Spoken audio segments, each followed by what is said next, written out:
ఈరోజే ఆషాఢ శుద్ధ దశమి, పైగా మంగళవారంతో కలిసి వచ్చింది. ఎంతో పవిత్రమైన విశేషమైన రోజు ఇది. మరి ఇంతటి విశేషమైన రోజు ఈ కథను వింటే చాలు.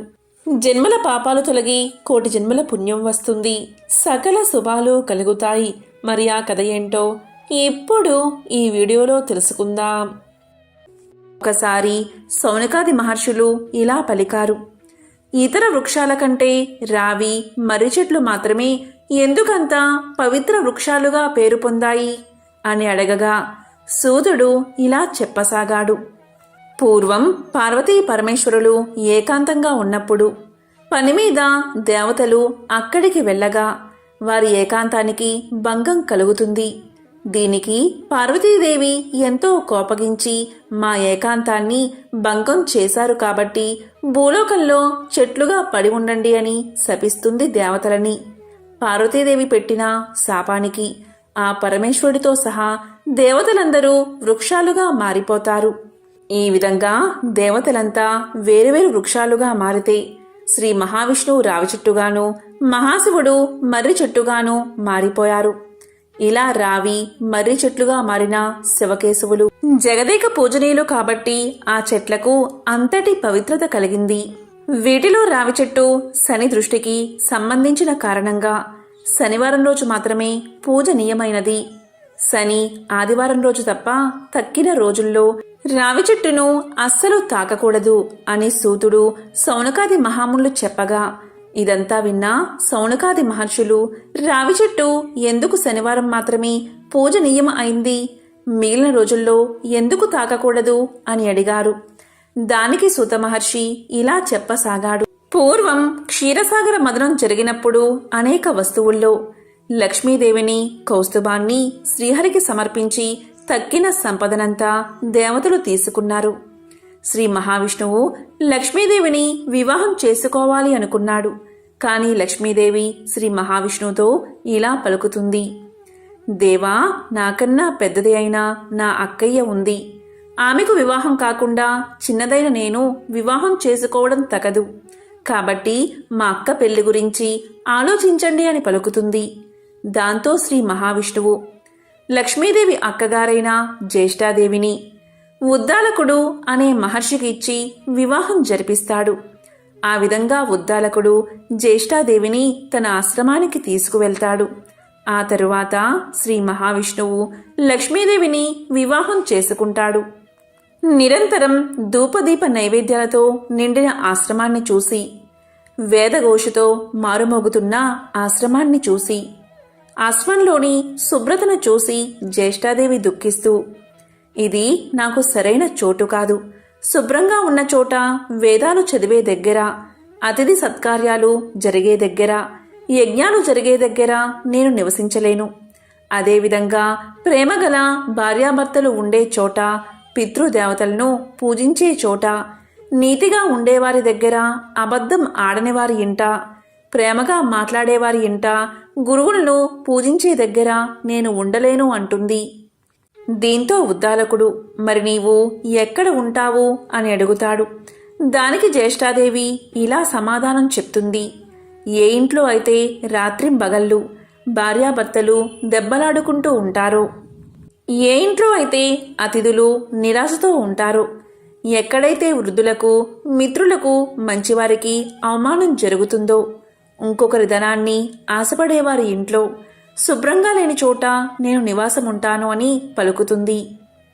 భార్య యొక్క మాటలు విన్న ఉద్దాలకుడు ఎంతో కలత చెంది, ఓ జ్యేష్ఠాదేవి, నీవు కోరినట్లు నీకు తగిన నివాస స్థానాన్ని వెతికి వస్తాను. అంతవరకు నీవు రావి చెట్టు మొదట్లోని కదలకుండా కూర్చోమని చెప్పి వెళ్ళిపోతాడు. భర్త చెప్పింది ఆజ్ఞగా భావించి రావి చెట్టు మొదట్లోని కూర్చుని ఉండిపోతుంది జ్యేష్ఠాదేవి. ఎన్ని రోజులు గడిచినా ఉద్దాలకుడు రాకపోవడంతో పతి విరహాన్ని భరించలేక జ్యేష్ఠాదేవి పెద్దగా రోదించడం మొదలు పెడుతుంది. ఆమె ఏడుపులు వైకుంఠంలో ఉన్న లక్ష్మీనారాయణలా చెవిలో పడతాయి. అది విన్న లక్ష్మీదేవి ఇలా అంటుంది: స్వామి, నా అక్క అయిన జ్యేష్ఠాదేవి ఎందుకో రోదిస్తుంది. ఆమె దగ్గరకు వెళ్ళి రండి అని మహావిష్ణువును కోరుతుంది. వెంటనే మహావిష్ణువు జ్యేష్ఠాదేవి దగ్గరకు వెళ్తాడు. ఆమెతో ఇలా పలుకుతాడు: ఓ జ్యేష్ఠాదేవి, ఈ రావి చెట్టు నా అంశతో నిండి ఉంటుంది. పైగా నీకు తోడుగా ఈ రావి చెట్టు మొదట్లోనే శనిదేవుడు కూడా ఉంటాడు. కాబట్టి నువ్వు రావి చెట్టు మొదట్లో స్థిర నివాసం ఏర్పరచుకుని ఉండు అని పలుకుతాడు. దానికి జ్యేష్ఠాదేవి, ఓ మహావిష్ణు ప్రభు, ఇక్కడ నన్ను ఎవరూ పూజించడం లేదు అని పలుకుతుంది. దానికి శ్రీ మహావిష్ణువు ఇలా పలుకుతాడు: వారంలో శనివారం రోజు నిన్ను పూజించేవారి ఇంటయందు లక్ష్మీదేవి నివసిస్తుంది. వారంలో శనివారం రోజు ఎవరైతే రావి చెట్టును తాకుతారో వారిని అదృష్టం వరిస్తుంది. ఈ విధంగా ప్రతి శనివారం రావి చెట్టు పూజనీయంగా మారింది అని సూతుడు సౌనకాది మహామునులకు చెప్తాడు. ఎవరైతే జ్యేష్ఠాదేవిని శనివారం రోజు షోడశోపచారాలతో పూజిస్తారో అలాంటి వారి పట్ల లక్ష్మీదేవి సంతోషించి సకల సంపదలను కురిపిస్తుందని సూతుడు తెలియచేస్తాడు. కాబట్టి వారంలో సోమ, మంగళ, బుధ, గురు, శుక్రవారాల్లో రావి చెట్టును తాకకూడదు. శని, ఆదివారాల్లో తాకవచ్చు. ఎవరైతే ఈ కథను వింటారో లేక చదువుతారో అలాంటి వారి జన్మల పాపాలు తొలగి కోటి జన్మల పుణ్యం వస్తుంది. సకల శుభాలు కలుగుతాయి. ఇలాంటి శక్తివంతమైన రోజు ఎవరైతే ఈ కథను వింటారో వారికి ఉన్న శని బాధలు తొలగిపోతాయి. కష్టాలు, దరిద్రం తొలగి ఐశ్వర్యవంతులు అవుతారు. మరి శనిదేవుడి మహిమను తెలిపే ఆ పవిత్ర కథ ఏంటో ఇప్పుడు తెలుసుకుందాం. పూర్వకాలంలో సుమేధుడు అని బ్రాహ్మణుడు నివసిస్తూ ఉండేవాడు. ఒకరోజు అతనికి ఒక కల వచ్చింది. ఆ కలను భార్యతో ఇలా చెప్పాడు: ఈ మధ్య నాకు కలలో ప్రతిరోజు ఒక నీలిరంగు దుస్తులు వేసుకున్న వ్యక్తి కనిపిస్తున్నాడు. మాటి మాటికి 7 సంవత్సరాలు నిన్ను పట్టుకుంటాను అని అంటున్నాడు అని భార్యకు తెలియజేశాడు. దాంతో భార్య ఇలా పలుకుతుంది: నీలిరంగు బట్టలు అంటే శనిదేవుడు. మీకు శనిదశ ప్రారంభం కాబోతుంది అని అర్థం. ఈసారి శనిదేవుడు కల్లో కనిపిస్తే పట్టుకోమని చెప్పండి. కానీ 2.25 కాలం కంటే ఎక్కువ ఉండడానికి ఒప్పుకోకండి అని భార్య తెలియచేస్తుంది. ఇక తర్వాత రోజు శనిదేవుడు సుమేధుడి కల్లో కనిపిస్తాడు. ఇక సుమేధుడు ఇలా పలుకుతాడు: ఓ శనిదేవా, నన్ను పట్టుకుంటావా అని అడుగుతాడు.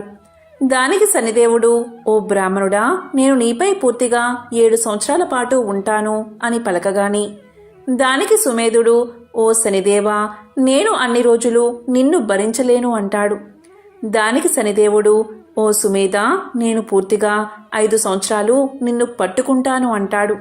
దానికి బ్రాహ్మణుడు: ఓ శనిదేవా, అన్ని రోజులు నేను నిన్ను మొయ్యలేను అంటాడు. దానికి శనిదేవుడు: అయితే సుమేధ, 2.5 సంవత్సరాల కాలం నేను నీతో ఉంటాను అంటాడు. దానికి బ్రాహ్మణుడు: ఓ శనిదేవా, అన్ని రోజులు నేను నీతో ఉండలేను అంటాడు.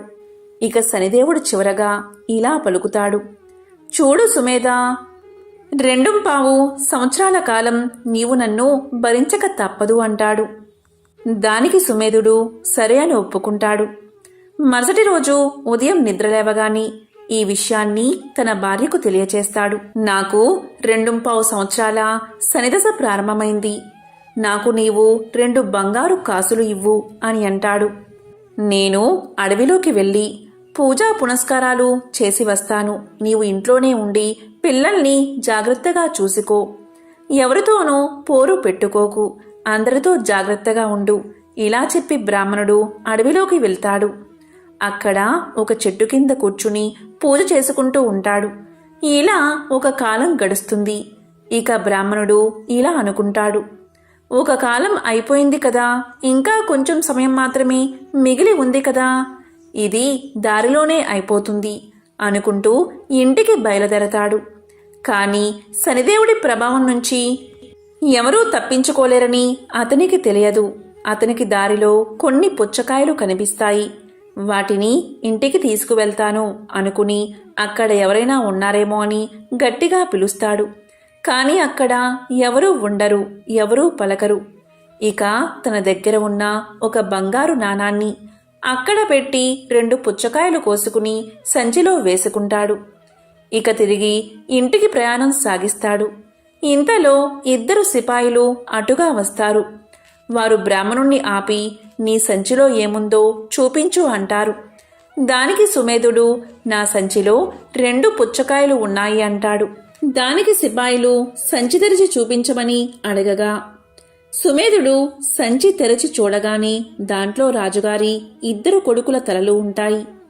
దీంతో సిపాయిలు అతన్ని పట్టుకుని రాజుగారి దగ్గరకు తీసుకువెళ్తారు.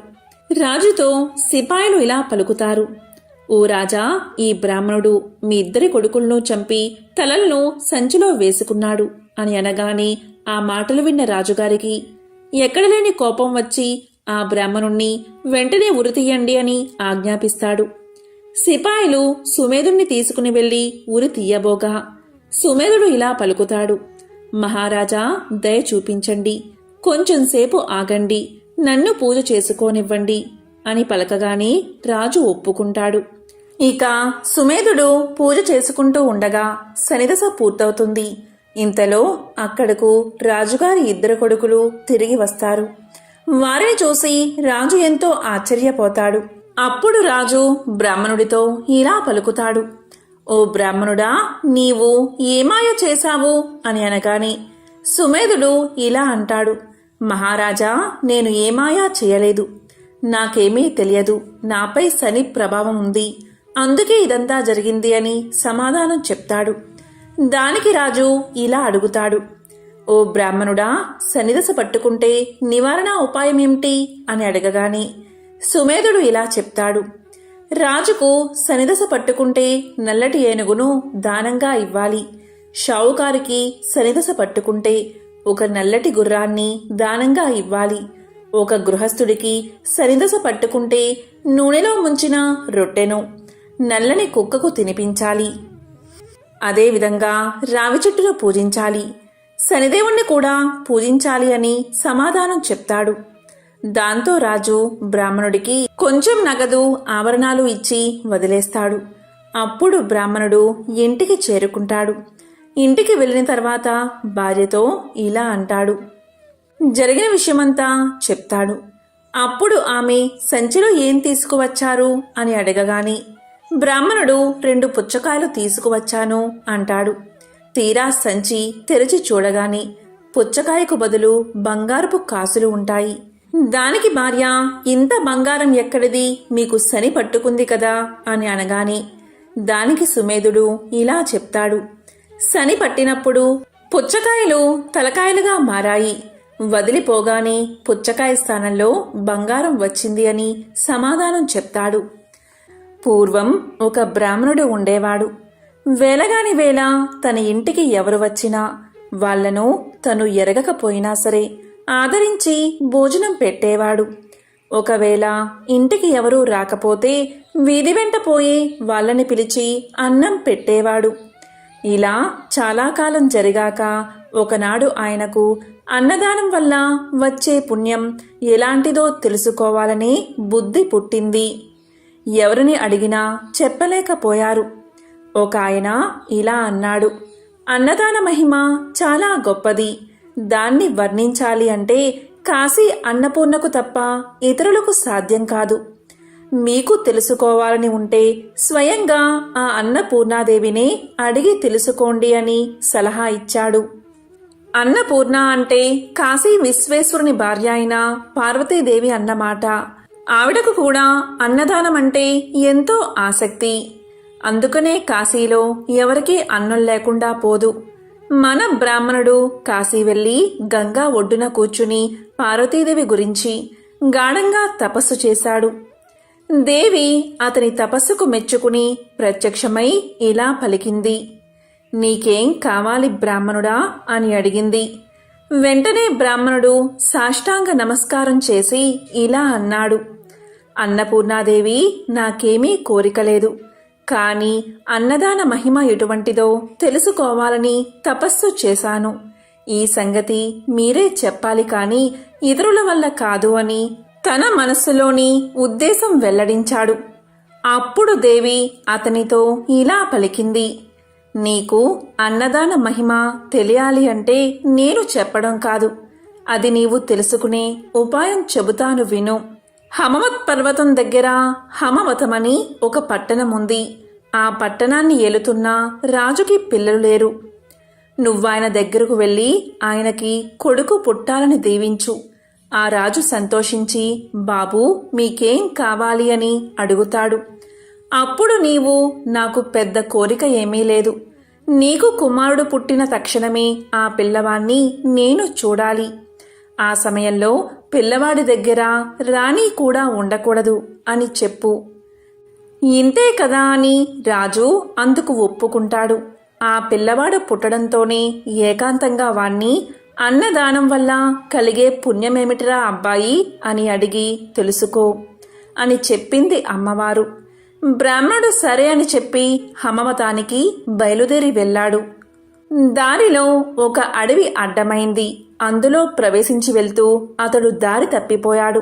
దారి తెలియక తచ్చాడుతూ ఉంటే ఆ అడవిలో ఉండే బోయవాడు ఒకడు ఆయన అవస్థ కనిపెట్టి, ఏం బాబూ దారి తప్పిపోయినట్లున్నారు, ఏ ఊరు వెళ్ళాలి అని అడిగాడు. హమవత పర్వతం దగ్గరికి పోవాలి అన్నాడు బ్రాహ్మణుడు. బాబూ దారి తప్పి ఆమడ దూరం వచ్చేశారు. సాయంత్రం అయిపోయింది. పులులు సింహాలు ఉన్న అడవి ఇది. రాత్రి ప్రయాణం చెయ్యకూడదు. పొద్దున్నే దారి చూపిస్తాను, ఈ రాత్రి ఆగిపోండి అన్నాడు బోయవాడు. బ్రాహ్మణుడు రాత్రికి అక్కడే ఉండిపోయాడు. బోయవాడు ఆయనను తన చేను వద్దకు తీసుకెళ్లాడు. చేను దగ్గరకు వెళ్లడంతోనే బోయవాడు ఇంటికి అతిథిగా వచ్చిన ఆ బ్రాహ్మణుడికి భోజనం ఏం పెడితే బాగుంటుంది అని ఆలోచించాడు. ఆనపకాయలు, కందికాయలు, పెసరకాయలు కావలసినన్ని ఉన్నాయి, కానీ వాటిని ఉడకేసుకోమని ఇవ్వడానికి వాడి వద్ద కొత్త కుండ లేకపోయింది. తమ కుండల్లో ఉడకేసి పెడితే ఆయన తినడు, ఎలా మరి అని ఆలోచించాడు ఆ బోయవాడు. బ్రాహ్మణుడు అప్పుడు ఇలా పలికాడు, నాయనా నాకేమీ వద్దు, నువ్వు చేసిన ఆదరణ వల్ల నా శ్రమ ఆకలి తీరిపోయాయి, ఆలోచించక పడుకో అన్నాడు. కాని బోయవాడికి ఆ బ్రాహ్మణుణ్ణి పస్తు పెట్టడమంటే మనస్సు ఒప్పింది కాదు. అందుచేత ఇంత చారపప్పు, పుట్టతేనే తెచ్చి ఇచ్చి వాటితో ఆకలి తీర్చుకోమన్నాడు. బ్రాహ్మణుడు అవి తీసుకుని అంగస్త్రం పరుచుకుని కింద పడుకోబోతుంటే బోయవాడు ఇలా పలికాడు, అయ్యా కింద పడుకోబోకండి, పులులు వస్తాయి అని చెప్పి ఆయన్ని చేలో ఎత్తుగా ఉన్న మంచం మీద పడుకోబెట్టి తాను కింద ఉండి విల్లు అమ్ములో పుచ్చుకుని మృగాలేవీ రాకుండా రాత్రంతా బ్రాహ్మణుడికి కాపలా కాశాడు. తెల్లవారుజామున నిద్ర ఆగక ఒక్క కునుకు తీశాడు. అంతలో ఎక్కడనుంచో ఒక పులి వచ్చి పాపం ఆ బోయవాడి మీద పడి చంపేసింది. బ్రాహ్మణుడు నిద్రలేచి జరిగిందంతా తెలుసుకుని తన మూలాన ఆ బోయవాడు పులివాత పడ్డాడని ఎంతో విచారించాడు. ఆ బోయవాని భార్య బ్రాహ్మణుడితో ఇలా పలికింది, స్వామి, నా రాత ఇలా ఉండగా ఎవరు తప్పించగారు, మీరు బాధపడకండి, మీకు హమవతానికి దారి చూపిస్తాను నడవండి అని ఆయన్ని తీసుకెళ్లి దారి చూపెట్టి వెనక్కి తిరిగి వచ్చి భర్తతో పాటు సహగమనం చేసింది. ఆ బ్రాహ్మణుడు బోయ దంపతుల మంచితనాన్ని తలుచుకుంటూ హమవతాన్ని చేరుకున్నాడు. అక్కడ రాజును చూసి పార్వతీదేవి చెప్పినట్లుగా దీవించాడు. పుట్టినప్పుడు మీ పిల్లవాణ్ణి ఏకాంతంగా చూడడానికి అనుమతి ఇవ్వాలి అని కోరగా రాజు ఒప్పుకున్నాడు. రాజుగారి భార్య 9 నెలలు మోసి చందమామ లాంటి పిల్లవాణ్ణి కన్నది.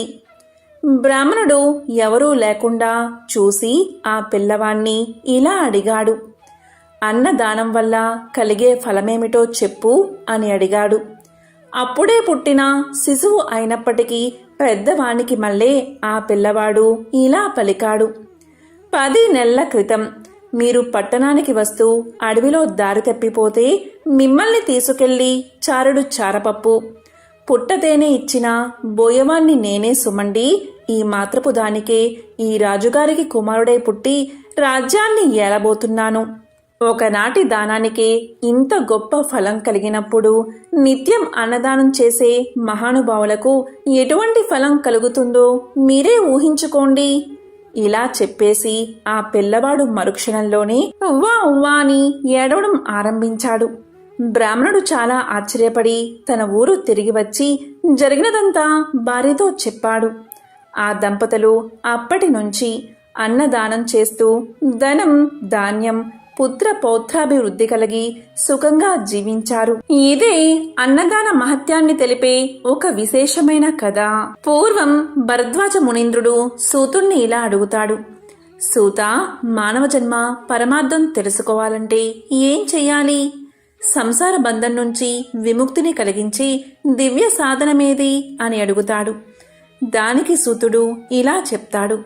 భరద్వాజ మునీంద్ర, కలియుగంలో మానవులు ముక్తిని పొందాలంటే ఏం చేయాలో వివరించి ప్రాచీన ఇతిహాసాన్ని తెలియచేస్తాను.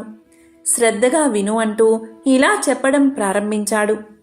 పూర్వకాలంలో పుండరీకుడు అనే పేరుగల ఒక బ్రాహ్మణుడు ఉండేవాడు. అతను బుద్ధిమంతుడు, విద్యావంతుడు. పుండరీకుడు సంపన్న కుటుంబంలో పుట్టాడు. ఉపనయనం అయిన తర్వాత యథావిధిగా బ్రహ్మచర్యాన్ని పాటిస్తూ సమర్థులైన ఉపాధ్యాయుల దగ్గర వేద శాస్త్రాలను అధ్యయనం చేశాడు. పుండరీకుడు చక్కని తెలివితేటలు కలవాడు. కొంతకాలంలోనే వేదాధ్యయనం, శాస్త్ర పఠనం ముగించుకుని విద్యావంతుడై ఇంటికి తిరిగి వచ్చాడు. ఇక తల్లిదండ్రులు విద్యావంతుడైన పుండరీకుడు యుక్త వయసుకు రావడం వల్ల వివాహం చేయాలని తలచి పుండరీకుడిని వివాహ విషయంపై అడుగుతారు. దానికి పుండరీకుడు, తొందరపడకండి, నేను చెప్పినప్పుడు మీరు చెద్దురుగాని అని సమాధానం చెప్పి ఏకాంతంగా ఒక ప్రదేశంలో కూర్చుని మానవ జీవితాన్ని విమర్శించుకున్నాడు. అతనికి సంసారం ఒక ముళ్ళ పొదలా అనిపించింది. దీంతో పుండరీకుడు తల్లిదండ్రులను, మిత్రులను, బంధువులను అందరినీ వదిలిపెట్టి ఇల్లు వదిలి దేశ సంచారం కోసం తరలిపోయాడు. అక్కడ దొరికిన ప్రదేశాల్లో దొరికినవి తింటూ ఆకలి తీర్చుకుంటూ జీవితాన్ని సాగిస్తున్నాడు. నీటి బుడగ వంటి ఈ జీవితాన్ని ఎవరూ నమ్మకూడదు. క్షణక్షణానికి మారిపోయే శరీర స్థితిని నమ్మి బతకడం అనేది శరీర అందం శాశ్వతం కాదని పురాణాలు చెప్పిన ప్రకారం ఈ భూమి మీద ఉన్న తీర్థాలు సేవించాలని నిర్ణయించుకున్నాడు. ఇక గంగా, గోదావరి, యమున మొదలైన తీర్థాల్లో, క్షేత్రాల్లో నివసించి ఆయా దేవతలను దర్శించి సాత్విక ఆహారాన్ని భుజిస్తూ తిరుగుతూ చివరికి శాలిగ్రామం అనే పుణ్యక్షేత్రానికి చేరుకున్నాడు. అక్కడ భక్తులను, పుణ్యజలాలను చూసి ముచ్చట పడ్డాడు. ఇది నా నిర్ణయానికి అనుగుణంగా ఉందని అక్కడ బసను ఏర్పాటు చేసుకున్నాడు. తాను గురువుల వల్ల తెలుసుకున్న ప్రాణాయామం మొదలైన యోగా శాస్త్రాలను ఆచరణలో పెట్టి తీర్థస్నానం, భగవద్ధ్యానం సకాలానికి చేస్తూ అక్కడ చాలా కాలం జీవితాన్ని గడిపాడు. అలా ఉండగా ఒకరోజు నారద మహాముని అక్కడకు వీచ్చేశారు. దీంతో పుండరీకుడు నారదుడి దివ్య తేజస్సును చూసి ఆశ్చర్యంతో నారదుడికి స్వాగతం చెప్పి తన పర్ణశాలకు తీసుకువెళ్లాడు. స్వాగతం, మర్యాదలు చేసి ఆసనంపై నారదుణ్ణి కూర్చోబెట్టాడు. దీంతో నారదుడు ఆనందంతో ఆసనంపై కూర్చుని మౌనంగా పుండరీకుణ్ణి చూస్తూ ఉన్నాడు. అప్పుడు పుండరీకుడు ఇలా పలికాడు. మహాత్మా, మీరు ఎవరు? నన్ను తరింప చేయడానికి ఈ రూపంలో వచ్చిన శ్రీమన్నారాయణుడే అనుకుంటున్నాను అని పలకగాని నారదుడు ఇలా చెప్పాడు. పుండరీక, నన్నందరూ నారదుడు అని పిలుస్తారు. నేను నిన్ను చూద్దామనే వచ్చాను. భక్తి శ్రద్ధలు కల భక్తుణ్ణి చూస్తే పుణ్యం వస్తుందని భగవంతుడే అన్నాడని చిరునవ్వుతో చెప్పాడు నారదుడు. దీంతో పుండరీకుడు లేచి 2 చేతులు జోడించి నమస్కారం చేసి ఇలా పలికాడు. ఓ నారదా, నా జన్మ సార్థకమైంది. మీ దర్శనం దైవ దర్శనమే. నాకు ఉన్న సందేహాలు తీర్చండి ప్రభు అని వేడుకున్నాడు. పరమార్థ సాధనకు ప్రధానమైన సాధనమేదో, మానవ జన్మకు సంసారబంధ విముక్తికి చెయ్యవలసిన కార్యమేంటో తెలిపి నన్ను ధన్యుణ్ణి చెయ్యండి అని వేడుకున్నాడు. ఇక నారద మహర్షి, పుండరీక కూర్చో, చెప్తాను అన్నాడు. దాంతో పరమ ఆనందంతో పుండరీకుడు కూర్చున్నాడు. పరమార్థ జ్ఞాన విషయం గురించి నారదుడు ఇలా తెలియచేశాడు. పుండరీక, శాస్త్రాలు చెప్పిన కర్మలు చాలానే ఉన్నాయి. అలాగే ధర్మ మార్గాలు కూడా అనేకం ఉన్నాయి. ఒక్కొక్కరు ఒక్కొక్క విధంగా చెప్పిన మతము ఉంది. అదంతా అలా ఉండని, వాటన్నిటి గురించి నా తండ్రి చెప్పిన పరమ రహస్యమైన ఆధ్యాత్మిక తత్వ విషయం, సంసార బంధం నుండి విడుదల కలిగించేదైనా దాని గురించి నీకు చెప్తాను అంటూ ఇలా చెప్పసాగాడు. పుండరీక, నారాయణుడే పరబ్రహ్మ, పరతత్వం, పరంజ్యోతి, సర్వజీవుల ఆత్మ, పరమాత్మ నారాయణుడే. ఈ జగత్తు లోపల పైన వ్యాపించి ఉన్నది నారాయణుడే. ఓం నమో నారాయణ అని మనసుతో నిత్యం ధ్యానం చేస్తూ జపిస్తే చాలు. అదే పరమజ్ఞానం. అంతకంటే పరమార్థాన్ని తెలిపేది మరేదీ లేదు. పరమార్థమూ లేదు. అన్ని శాస్త్రాలను, అన్ని మతాలను, అందరి శాసనాకారులు చెప్పింది పరిశీలించి నేను చెప్పేది ఇది ఒక్కటే. కాబట్టి పైన వ్యాపించి ఉన్నది నారాయణుడే. ఓం నమో నారాయణ అని నిశ్చలమైన మనసుతో నిత్యం ధ్యానం చేస్తూ జపిస్తే చాలు. అదే పరమజ్ఞానం. అంతకంటే పరమార్థాన్ని తెలిపేది మరేదీ లేదు. నేను చెప్పేది ఒక్కటే. భ్రాంతిని కలిగించే శాస్త్ర వాక్కును మర్చిపో. నారాయణ్ణి నమ్మి మనసారా ధ్యానించు. అలా చేస్తే విష్ణు సాన్నిధ్యాన్ని పొందగలవు. ఓం నమో నారాయణాయ అనే మంత్రాన్ని పఠిస్తూ ఉండు అని చెప్పి నారదుడు వెళ్ళిపోయాడు.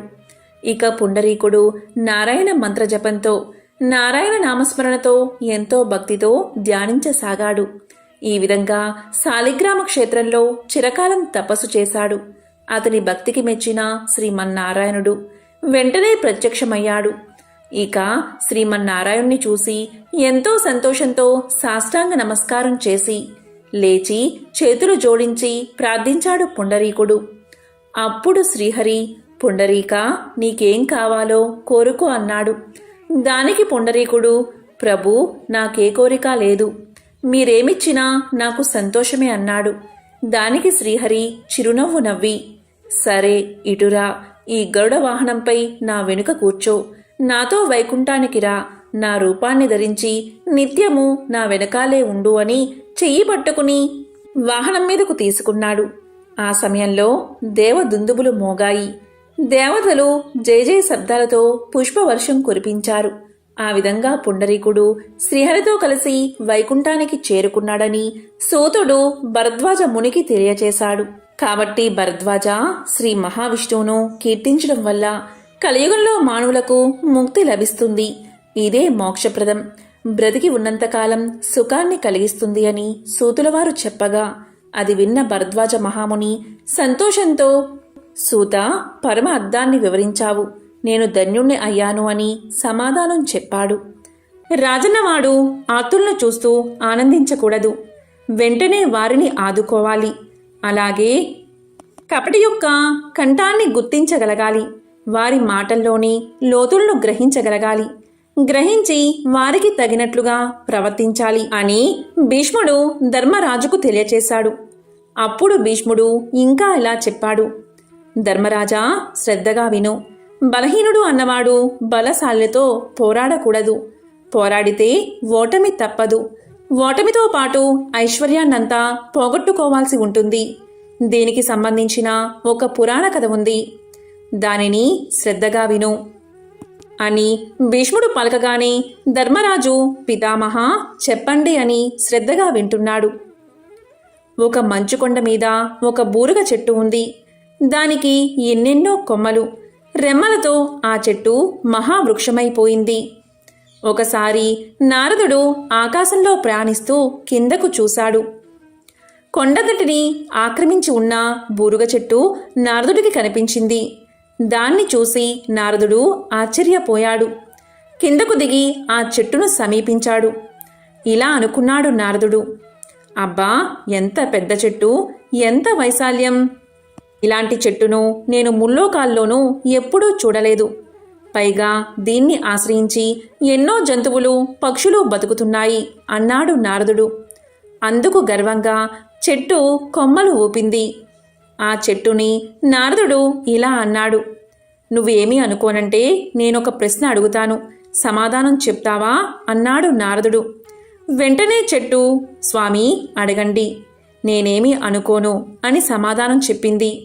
మహర్షి వెంటనే ఇలా అన్నారు, మరేమీ లేదు. వాయుదేవుడికి నీకు స్నేహం ఏమైనా ఉందా? ఉండబట్టేనేమో నీ కొమ్మలు రెమ్మలు ఇంత క్షేమంగా ఉంటున్నాయి, లేకపోతే విరిగిపోయేవి కదా, నిజం చెప్పు అన్నాడు నారదుడు. దానికి బూరుగ చెట్టు, స్నేహమా? ఏమీ లేదు మా ఇద్దరి మధ్య. కాకపోతే నీకు తెలియంది ఏముంది? నా శక్తిలో 18వ వంతు కూడా వాయుదేవుడు పోటీ పడలేడు. నిజం చెప్పాలంటే వాయుదేవుణ్ణి చూస్తే ఒక్కొక్కసారి నవ్వొస్తుంది అని పలిగింది బూరుగ చెట్టు. నారదా, వాయుదేవుడు నన్నేదో చేద్దామని అప్పుడప్పుడు నానా పాటలు పడతాడు. ఆకు కూడా రాచలేడు, అందుకే నవ్వుకుంటున్నాను అని పలికింది. ఆ చెట్టు కొమ్మల్ని చాచి ఆకాశంలోకి ఒక్కసారిగా పోనిచ్చింది. చూడు నా ప్రతాపం అన్నట్లుగా ప్రవర్తించింది బూరుగ చెట్టు. బూరుగ చెట్టుకి గర్వం పెరిగిపోయింది అనుకున్నాడు నారదుడు. అప్పుడు ఇలా పలికాడు, ఓ బూరుగ చెట్టు, ఎంతైనా వాయుదేవుణ్ణి నువ్వు కించపరుస్తూ మాట్లాడడం బాగోలేదు. అతను తలుచుకుంటే కొండలకి కొండలే లేచిపోతాయి, పండుటాకులు పల్టీలు కొడతాయి. గాలి లేకపోతే నువ్వు నేను మనందరం జీవించగలమా? అస్సలు ప్రయాణం చేయగలమా అని అడిగాడు. అప్పుడు బూరుగ చెట్టు ఇలా పలికింది, జీవించడం జీవించకపోవడం అటుంచి మహర్షి, దానికి ముందు మీరేమన్నారు? వాయుదేవుడు తలుచుకుంటే కొండలకి కొండలే లేచిపోతాయా? నిజమేనేమో, కొండలు లేచిపోవచ్చు, నేను మాత్రం కదలను. నన్ను తాకి చూడమనండి, ప్రభంజనం అన్న బిరుదు పోగొట్టుకుంటాడు అని పలికింది బూరుగ చెట్టు. పెద్ద గొంతుతో అరిచినట్లుగా మాట్లాడింది. అప్పుడు నారదుడు ఇలా పలికాడు, కొంచెం గొంతు తగ్గించవయ్యా, వాయుదేవుడు విన్నాడంటే లేనిపోని గొడవ వస్తుంది. పైగా అతని బిరుదే పోతుంది అంటున్నావు. ప్రమాదం సుమా, నోరు పారేసుకోకు అన్నాడు. వస్తాను అంటూ అక్కడి నుండి బయలుదేరి తిన్నగా వాయుదేవుడి దగ్గరకు చేరుకుని తనకు బూరుగ చెట్టుకు జరిగిన సంభాషణంతా తెలియచేశాడు. అలా చెప్పడమే ఆలస్యం. వాయుదేవుడికి చెప్పలేనంత కోపం వచ్చింది. వెంటనే బూరుగ చెట్టుని చుట్టుముట్టి ఇలా అన్నాడు, ఏంటి నీ ఆకు కూడా రాల్చలేనా? నిన్ను చుట్టుముడితే నా బిరుదుకే ప్రమాదమా? నీకు బాగా గర్వం తలకెక్కింది, దానికి తగ్గట్లుగా అనుభవిస్తావు. త్వరలోనే నీ అంతు చూస్తాను అని అనగానే బూరుగ చెట్టు లెక్క చెయ్యలేదు. మరింతగా విర్రవీగుతూ ఇలా పలికింది, ముల్లోకాల్లోనూ నా అంత బలమైన చెట్టు ఎక్కడా లేదు. ముందు ఆ సంగతి తెలుసుకో అని పలికింది. అంత కోపంలోనూ పగలబడి నవ్వాడు వాయుదేవుడు బూరుగ చెట్టు మాటలకు. అతను నవ్వు ఆపలేకపోయాడు. ఇలా పలికాడు, ఒకప్పుడు బ్రహ్మదేవుడు కాసేపు నీ నీడలో విశ్రమించాడు. ఆ దేవుడు నీ నీడను కోరుకున్నాడు కాబట్టే ఇన్నాళ్ళు నిన్ను గౌరవించాను. నీ ఆకును కూడా రాల్చకపోవడానికి కారణం అదే, అంతేకాని నిన్నేమీ చెయ్యలేక కాదు. ఇచ్చిన గౌరవాన్ని నిలబెట్టుకోలేకపోయావు, రెచ్చిపోతున్నావు, అనుభవిస్తావు చూడు అని అన్నాడు వాయుదేవుడు. అక్కడ్నుంచి వచ్చినంత వేగంగానే వెళ్ళిపోయాడు. ఆలోచనలో పడింది బూరుగ చెట్టు. జరిగిందేమిటి? 4 వచనాలు పొగడగానే నేను పొంగిపోయాను, పొంగిపోయి స్థాయికి మించి మాట్లాడాను అని అనుకుంది. వాయుదేవుణ్ణి కూడా లెక్క చెయ్యలేదు నేను. వాయుదేవుడు వచ్చాడు, అప్పుడు కూడా గర్వంతోనే ఉన్నాను. అతను తప్పు అన్నాడు, త్వరలోనే అంతు చూస్తాను అని కూడా అన్నాడు. అప్పుడైనా లొంగి ఉన్నానా? లేదు. మరింత రెచ్చిపోయి మాట్లాడి మనుగడకే ప్రమాదం తెచ్చుకున్నాను. నా బలమెక్కడా? వాయుదేవుని బలమెక్కడా? వాయుదేవుడి బలం ముందు నేను నిలబడగలనా అని అనుకుంది. వాయుదేవుడు ఒక్కసారి తలుచుకుంటే కూకటి వేళ్లతో నన్ను పెకిలించి వేస్తాడు. ఇప్పుడేది దారి, ఏం చేస్తే బాగుంటుంది అని కొమ్మలు వంచి దిగాలుగా నిలబడింది. బూరుగ చెట్టు రాత్రంతా ఆలోచించి ఆఖరికి ఒక ఆలోచన తట్టినట్లుగా ఉంది. స్వేచ్ఛగా కొమ్మలు చాచింది. తనలో తాను గట్టిగా అనుకుని కొమ్మని రెమ్మని ఆకును కిందకు రాల్చుకుంది. మోడుబారిపోయింది. తెల్లగా తెల్లవారిపోయింది. వెంటనే అక్కడ వాయుదేవుడు ప్రత్యక్షమయ్యాడు. బూరుగ చెట్టు అంతు చూడాలి అని. అక్కడికి వచ్చి చూడగానే కొమ్మలేక రెమ్మలేక మాడు బారిపోయిన బూరుగ చెట్టు కనిపించేసరికి అతనికి ఎక్కడలేని నవ్వొచ్చేసింది. బూరుగ చెట్టు మీద కోపం ఎగిరిపోయింది. ఏంటిది, నేను నీకు వేద్దాము అనుకున్న శిక్ష నీకు నువ్వు వేసుకున్నావే అని అడిగాడు. బూరుగ చెట్టు అప్పుడు చిన్నపోయి చూసింది. ఏదేమైనా గొప్ప బలవంతుడివి, నాతోనే తలపడ్డానికి సిద్ధమయ్యావు. అందుకు నిన్ను అభినందిస్తున్నాను. నీకు ఒక వరాన్ని కూడా ఇస్తున్నాను. ఇక మీదట నీకు కానీ నీ బంధువులకు కానీ హాని చెయ్యను. ఆ ఆలోచన కూడా తలపెట్టను. నిశ్చింతగా ఉండు అని పలికాడు వాయుదేవుడు. అక్కడ్నుంచి వెళ్ళిపోయాడు. కాబట్టి ధర్మరాజా, బలమైన వాడితో తలపడితే ఆఖరికి జరిగేది ఇదే అని భీష్ముడు ధర్మరాజుకు తెలియచేశాడు. ఎంతో పవిత్రమైన విశేషమైన ఈరోజు ఈ కథను విన్నా, చదివినా, చెప్పినా, వినిపించినా జన్మల పాపాలు తొలగి కోటి జన్మల పుణ్యం వస్తుంది. సకల శుభాలు కలుగుతాయి. ఓం నమో నారాయణాయ. ఓం శ్రీ మహాలక్ష్మియే నమః. ఓం నమః శివాయ. ఓం శ్రీ మాత్రే నమః.